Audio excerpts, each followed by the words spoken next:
Okay, testing. Good morning, everybody. I'm gonna continue with the second part of the videos that explains about special education. Okay. Uh, I know many of you want me to continue discussing about molecular dynamic simulations, but I'm gonna try to do that on the next week because now I have a time off because of the summer break. So just to go back and try to remember what I discussed the last time, I was providing some references for the people who wants to learn more about the topic. So here we have two references. The first one is Introduction to Special Education, Making a Difference. And the second one is in case you want to get a certification to do a special education in Texas, it's Texas Special Education, the test 161. Then I went into explaining the different perspectives of disability, and we have three, okay? And I was, like I was saying before, usually when we are discussing the special education, we say that the human behavior and characteristics are distributed along a continuum. So that means that we have some range, and if we are between that range, we define as normal. So here I'm showing an example. For example, in the first one here, we see the hands. Okay, so here we see that the size of the hands compared to the other kids is different. So we say that that's outside of the range. We define that as probably a disability. Okay, the same happens when we are doing tests to measure intelligence on our kind of criteria. Usually we had a normal distribution, and we had like a certain standard deviation. And if we are outside of that, we define that somebody have a disability. Then I went into explaining the 14 special education categories that we have right here. There should be 14, right? Let's see, 1, 2, 3, 4, 5, 6, 7, 8, 9, 10, 11, 13, 14. Then I explained a little bit about the timeline, okay, of the special education process. And then I went into the introduction of what we had to do when we try to make an IP, okay, and IP stands for individual education plan. And here we have the 9. In the last video, I added 8, but here I added an extra one. That's number 9, the behavior intervention plan.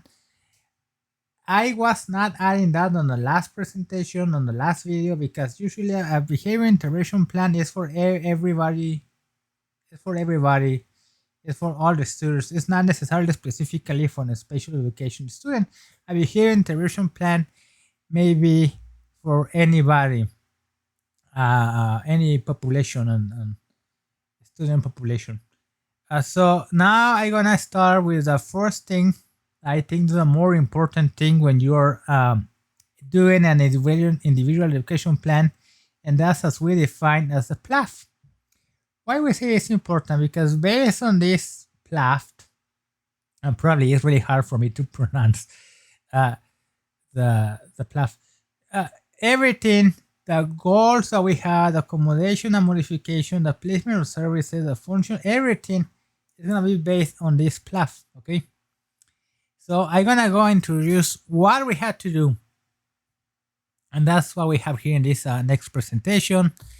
The PLAAFP stands for present levels of academic achievement and functional performance. Okay, so usually when a PLAAFP is a writing, okay, it's something that you write about the student, okay, and for writing at what present level of academic achievement and functional services functional performance, I'm sorry, not functional services, you need to have data, okay.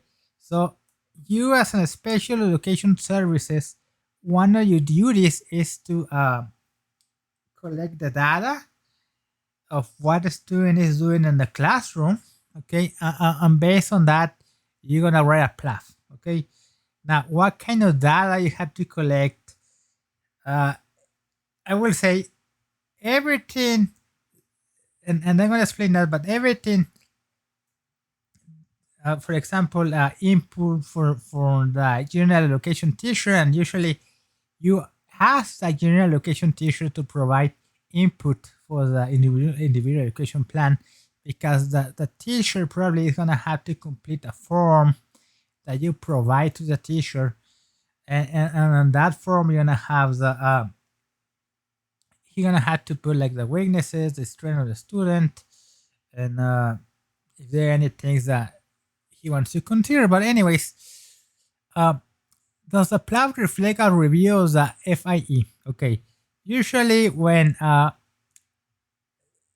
you get a special education students and you get a referral to the special education services, that the diagnostician has to do an evaluation, okay? And that's not the duty of the special education teacher, that's gonna be the duty of the diagnostician. And at the end, they had to provide a full individual evaluation, okay? So you have to look at the FIE, okay? And in your PLAAFP, you have to review the FIE and see if you have data from the FIE, okay? Then you have to look if the PLAAFP identify and describe the same disability condition, okay? Usually it has to be the same, or not necessarily. The reason why you have to collect data to see if probably it's another kind of behavior, but that's what we have to do. You have to make sure that if you have data that support the disability condition that's on the FIE, and probably if you want to refute or probably you want to change something, you also have to provide the data for that. And then we have to do that as mutual revision. When you do the committee for the students, you have to review the data to see if we had to have changes in the IP. Now, does the PLAAFP reflect information from the FIE about how the disability impacts access and progress in the general curriculum? Does the PLAAFP identify the critical area of need? This is important because, and this is the main part, from here, okay, how the disability impacts access and progress in a general education curriculum. Okay, and it's important to identify this because based on this is how or what accommodations or what modifications you're gonna have to provide to the student. If we go into the second slide, there's information about the amount of progress over the past year. You have to write down, okay, on the PLAAFP, what was the progress on the last year and this year, because at the end, what we want to see if the student make progress, okay? If we don't see that there has been a significant progress on the student, okay, we have to go again into the committee and see what we had to change on the IP, okay? So this is important to see if they have been progress, and we want to see progress that has been good, okay? If there's a review or summary of the previous IP, is the progress to the information criteria, curriculum-based and non-referent data, okay? If there's evidence of change in performance from last year, if not, an explanation is provided, right? If you don't see that there has been a progress, that's okay, but why is that explanation? Why there hasn't been any improvement? Is the information on adaptations and or services that help the student make progress include, okay? Adaptation and or services that help the student make progress including the PLAAFP. Is this with and without information that provides a justification for why the adaptation and or services are included in IEP. I mean, you have to provide a justification for everything that you do in the IEP. Is there information from a variety of sources? Okay. This is when you have to collect the data, okay? The interest of the student, okay? You also have to ask the parent for information. You also have any kind of test. There are specific reading tests and math tests, proficiency tests for these students that actually measure the levels of performance. Also that kind of test. Because, for example, if the student have a deficiency in reading, okay, you have to say this student is reading how many words per minute.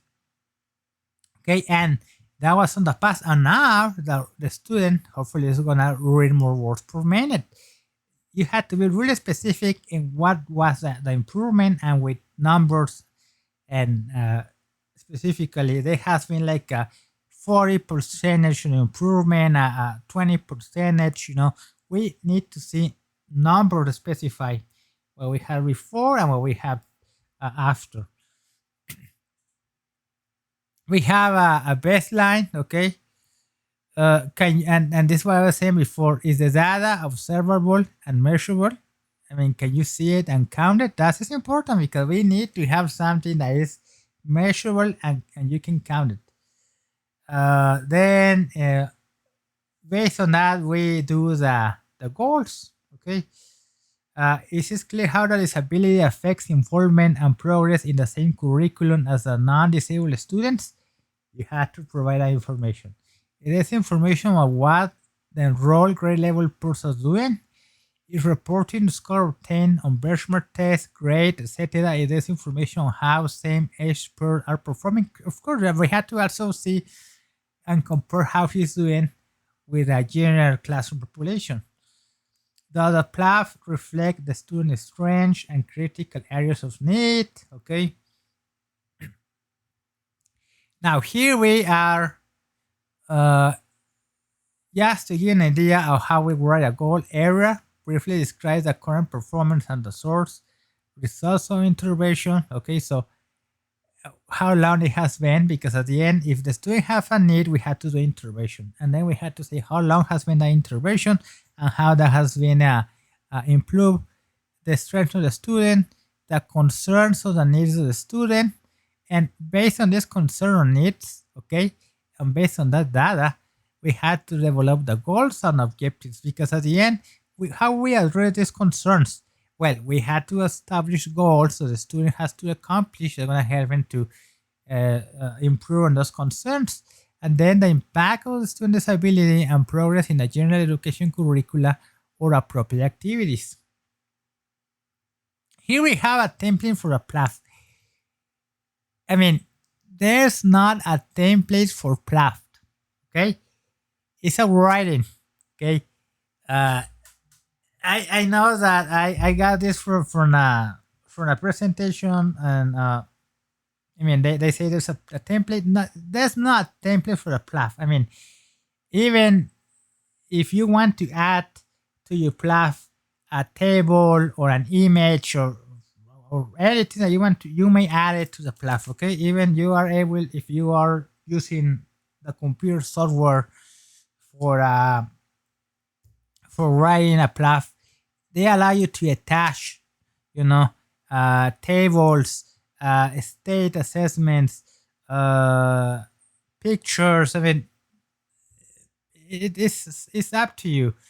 Now, I'm gonna go into this because based on the PLAAFP, we're gonna have to make the goal requirements, and that's gonna be for next time, okay? And when you're making a goal, you have to remember the time frame, the condition, the behavior, and the criteria, but they're gonna be for the next presentation. Right here, I'm gonna show you just an example of a PLAAFP, okay? I got this from another, from the internet. Not necessarily is correct, but usually the thing that usually parents try try to challenge this part, okay? Because if this is incorrect, everything is incorrect, okay? So because if the goals are not in on alignment with this, I mean that you're doing something correctly. So here we have an example. K is the name of the student. Is a 9-year-old and 4th grade student who is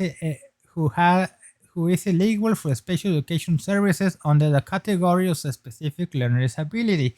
So here we are saying the disability of the student, and then we go into K has a strong expressive and receptive language skills and a large vocabulary. We are providing the strengths of the students, okay? As a result, he actively engaged in class discussions and performs well on tasks that require auditory comprehension. Okay, so you're saying what he's capable of doing. His strong communication skills have also earned him the friendship and respect of his peers, many who looks to K as a class leader. Okay, now here I'm trying to see what is his weakness. K learner disability negatively affects his decoding skills, whereas a low secondary level. So we're saying at what level he is performing, okay? His broad range scores on the standardized test are, and here you are putting the scores, okay, of the student, okay? And this way you have to provide you data of the assessments. If this would be like a reading test, how many words per minute, or how he's doing. In addition to school-based concerns, K parents worry about the effects of his learning disability outside school.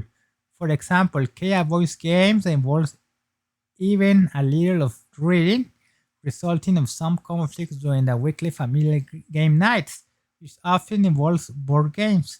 When the family eats out, K prefers one restaurant whose menu has been memorized and protests if a new restaurant is selected due to the anxiety about reading an unfamiliar menu. So here we're saying that he had anxiety, okay? And I mean, look at this PLAAFP and tell me, do we cover everything? Okay. Now, effects on progress in general education. The 4th grade curriculum involves many independent reading activities. K is the coding problems affect his performance in general education, because he cannot independently read items like writing instructions, worksheets, and content area text. Here again, saying how the disability affects the progress. Okay, he's self-conscious about his reading difficulties and works hard to hide his reading struggles from his classmates. As a result, he's unwilling to utilize text-to-speech technologies on his tablet, even with headphones or partner with his peer readers. Okay. We also are saying that the student needs a text-to-speech technology, but he's not. And then he will go into the baseline information. K is currently reading 50 words correct per minute. Okay. So here we're saying, okay, here's what he's capable of reading. We are indicating that with numbers, and probably this came from a test. And this is in a 2nd grade reading probe, okay, which is slightly higher than the 2nd grade fall benchmark of 50 words per minute. I mean, this means that he's really behind because he's reading a 2nd grade, but he's in the 4th grade. Okay, so he should be in 95 words per minute, but he's a 54. So now, how we can make this a student, and how we gonna make the goals to go from 54 words per minute to 95, okay? And connection to goals and services. Yes, there's enough information to determine annual goals and services and supports. I mean, is this true or not? Okay, do we have enough information to go into the goals and services the student need? I mean, that's the question that we need to ask when we're writing a PLAAFP, okay? So reading this, and probably for next presentation, I'm gonna provide you more examples of the PLAAFP. Tell me if we are doing this. Okay. So I'm gonna end with this presentation for today, and thank you. Okay. For next time, I'm gonna go into the IP and the goals. Okay. And also I'm gonna try to provide more examples of writings of people who have been doing PLAAFP. Okay, so that will be for next presentation, and thank you.